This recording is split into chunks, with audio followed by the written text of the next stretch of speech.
농사에 뛰어든 청년 농부들이 겪는 어려움과 이를 해소하기 위한 대책을 고민해보는 기획보도 이어갑니다. 지난 보도에서는 농사를 지을 땅을 구하기 어려울 뿐더러 대출도 쉽지 않아 지역을 떠나야 할지 고민하는 전남 지역 청년 농부들의 현실을 전해드렸습니다.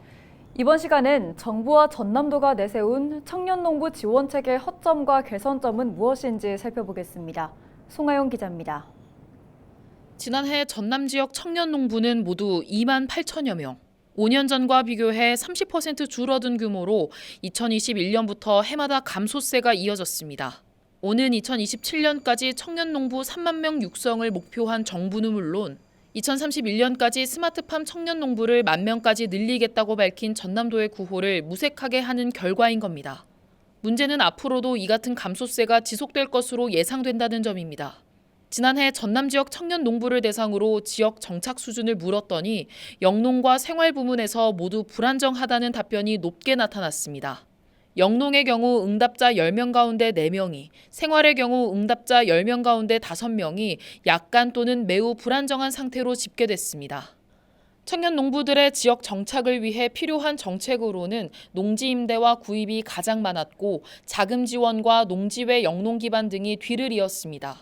결국 농지 임대와 자금 지원이 청년 농부들이 필요로 하는 핵심인 겁니다. 이 때문에 전문가들은 정책 개선이 필요하다고 지적합니다. 농지 임대 또는 매매에 대해서 정부가 비축 농지를 청년 농부에게 우선 지원하거나 임차료 지원 사업 등을 추진하고 있지만 홍보는 미흡하다는 겁니다. 또 정착지에 대한 정보가 부족한 청년 농부들이 비합리적인 농지 가격으로 임대하거나 매매하는 경우가 잇따르는 만큼 농지 정보가 정확히 제공되도록 관리해야 한다고 말합니다. 터무니없는 가격에 그러면 저희가 맹지라고 부르는 뭐 그런 이상한 농지를 해준 하나의 극단적인 사례죠. 근데 이제 그 말은 뭐냐면 청년농이 그런 농지에 대한 정보, 지역에 대한 정보가 없다 보니까 사실은 자칫하면 손실을 볼 우려가 있다는 거죠. 자금 확보와 관련해서는 현실에 맞춘 대출이 이루어져야 합니다. 시설 설치 자금 대출의 경우 땅을 담보로 요구하는데 땅이 없는 영농 초기 청년 농부들을 위해 조건 완화가 필요해 보입니다. 또 청년 농부들이 지역에 정착하는 기간이 최소 5년 이상 걸리는 만큼 영농 정착 지원금 지급 기간을 연장해야 한다는 의견이 있습니다.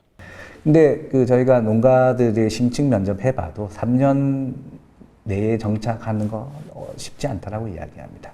뭐 5년 정도 해도 빠르다고 이야기하고요. 보통은 한 10년 이상 걸린다. 근데 정부에서는 3년 지원해주고 있거든요. 그러면 사실은 좀 이 지원 규모도 규모지만 지원 기간을 좀 실질적으로 연장해 줄 필요가 있다. 청년농 지원 업무 담당자를 둔 전남의 지자체는 모두 11곳, 이 가운데 7곳은 담당자가 단 1명에 불과했습니다.